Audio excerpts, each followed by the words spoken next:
Come on, man. Redemption. Fitness awareness right here, my man Kassim right here. I might have what you charge. I might let you train me. Yeah, it all depends on the services. I'm very, I'm very flexible with the people, obviously, They love it too, huh? Yeah, they love it, man. What made you get into this? Especially the boxing. Well, I've always been involved in fitness ever since I was a kid. I've always been involved in boxing. My father had me in sports, had me in boxing, taking me to prize fights when I was 4 years old. Right. So when I changed my life, I needed somewhere for the energy to go. Because the characteristics they don't change.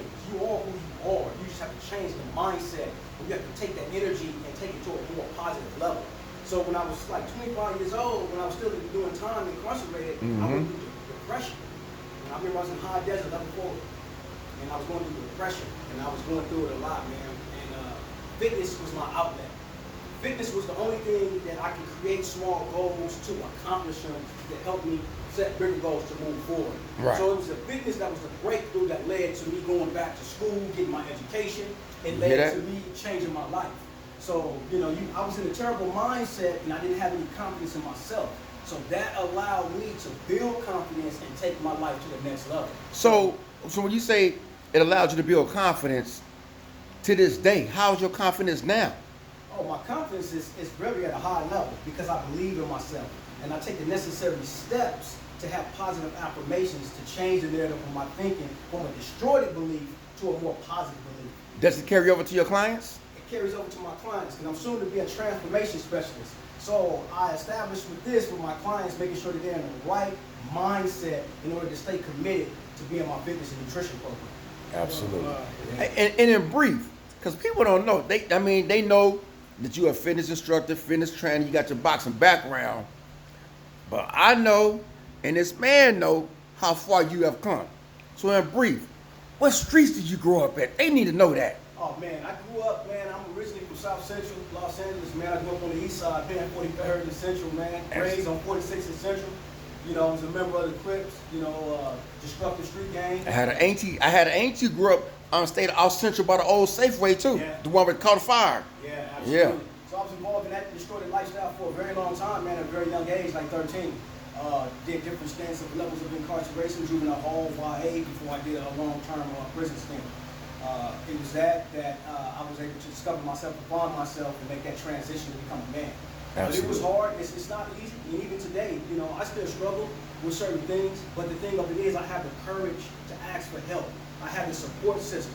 I choose to surround myself around like-minded individuals because you're always going to be tempted. You're always going to feel some form of abandonment or neglect sometimes because your mind is going to shift back.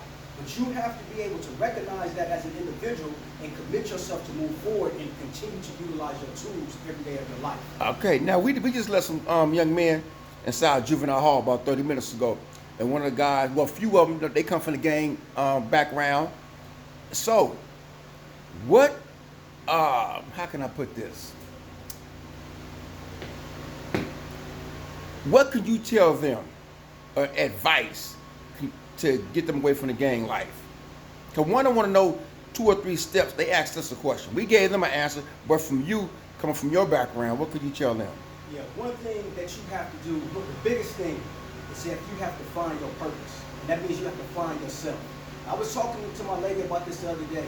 One of the things that kept me trapped in the lifestyle is not knowing where I was going to go. I didn't have any confidence of who Kassim was. Okay, it was just Sino, it was the game out there, it was all the reputation that I built inside the destructive lifestyle. So what you have to do, and like I said early on, the fitness was a platform that gave you confidence. So when you look to your life as a child, you'll see that you were inspired to maybe be a firefighter, a police officer. You were inspired to be a construction worker, or maybe a ball player. You have to go back and tap into those roots in order to find your purpose. And that's what I did. I tapped back into the positive side of my childhood and went ahead and picked up where I left off and continued to flourish forward. But before you find another lifestyle, you have to redefine your mind and your purpose. Absolutely. So would you say Go back. get back to your authentic self? Absolutely. You got to find who you were, your morals, your integrity. All those things play a part. So yeah, man, I can honestly be a witness to seeing this transformation in regards to how we used to walk the yard together. We used to do therapy together. Right. You know what I mean? I see him, we look at each other, we going through it, and we like, man, let's hit the laps. We did. That was like therapy, working out, hitting the laps around the track. So, you know, man, I just want to say, man, with all respect to you, man, I'm proud of you, man. Thank We you, can just man. handle each other back. Yeah. Like we I'm just proud say, of you brothers. Right. There's a lot of good work you guys are doing, Yeah, man, and I absolutely. love it. You know, the thing of it is that, you know, a lot of guys are trapped into this lifestyle and they want to leave. And a lot of it is just, you know, they don't have the courage. And they feel like it's, if they do something different than what everyone else is doing, they're going to be looked at differently. Courage to change. Yeah, so the thing of it is what I learned. It took me a long time. I really didn't reach this until I got to my 40s. But you have to deal with the insecurities. See, the bravado, the lifestyle has you thinking that you're not insecure. You hustling, you robbing in the streets, you committing crime, you being violent. You think that's courage. That's not courage. It's foolishness. Exactly. Okay? It's criminal. Okay, you're breaking the law. So there's no foundation of manhood that derives from that. So you have to find yourself and find your purpose. And sometimes it's just sitting back, man, and thinking and going over the things that you care about. You know, I talk about this all the time, and you can talk to the hardest gang member today, and you can ask him what's the most important thing in his life. And he's going to tell you, man, my kids and my family. But his behavior is going to be So, something else. opposite of that. right. It's the Everything's behavior. going to be opposite of that. Because the mouth will say anything, it's the Absolutely. actions. It's the actions. And the actions is coming from the mindset, the belief system. And a lot of that lifestyle has to destroy the belief system. So you're really focusing on the short-term self of the cognitive development. Meaning that your subconscious is just on autopilot.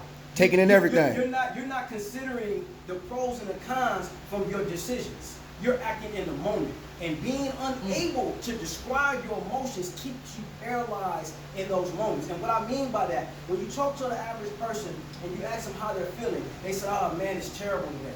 Terrible is not an emotion. Do you understand what I'm saying? Yeah, so it's not. People say things like this all the time, and they're unable to express and communicate what they're actually going through, and it kind of negates the possibility of asking for help. So you think about if you don't have people around you that can detect that, you'll be stuck in this suffering for a long part of your life. And we know in order to come home, what the board members tell us to do, you have to be able to tap into what? Your emotions. You have to be able to tap into your emotions, and most importantly, be able to describe your emotions. And yeah. Yeah, that's the And thing. also what triggers you. And If what you can't triggers tap into your emotions, you can't tap into what triggers those emotions Absolutely. to make you act in the first place. Absolutely. You know, and that's what it's about, connecting. And you know, we're looking for more mentors and people to come in for 100 years. You ready for that? Absolutely. That's More what I'm than talking. That's why we here. More than ready, man. Yeah, More so than we got a ready. lot of work to do. We finna More take than this ready. thing, you know, God willing, all across California and United States. That's the goal. So Absolutely. we build and growing. And look at this here. See, this is your accomplishments. My accomplishments. That's definitely. See, this when you come home. This is what redemption look like. This is Yeah. what change look like.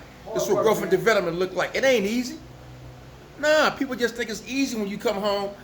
You gotta have that support system. You gotta believe in yourself, that belief system. And we are 100 years, motivated to help others. And see this here? Fitness and wellness. Yeah, it is. All right, and who you are again? Let the people know. My name is Coach Jackson, also known as Kasim Jackson. And who are you? And I'm Patrick Scott, part of 100 Years Enterprise. Y'all know me. I'm fighting behind the camera. We building, we going, and we making it happen. We got to stop through, and and hold on to our promises. And to the youth out there, find somebody who gonna believe in you. But the only way they gonna believe in you, you gotta believe in yourself. Surround yourself with positive people, and we out. Absolutely.